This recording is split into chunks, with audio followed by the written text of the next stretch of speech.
Vidiš, jaz nimam oblačil, v katerih se ne bi počutila udobno in bi jih oblačila samo zato, ker so bile na milanskih modnih pistah ali zato, ker nekdo pravi, da so ful cool. Glej, tale pa je iz Maroka, z lokalne tržnice. Ja, nič, gre kar tale danes z mano. No, enako velja z vlaganjem denarja. Vlagaš kolikor lahko, da se ob tem še vedno počutiš udobno. No, seveda lahko sem in tja malce tvegaš.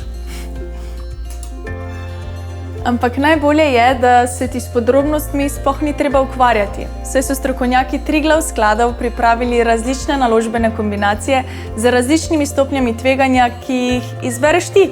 Če imaš kakšno vprašanje, mi napiši v komentarje.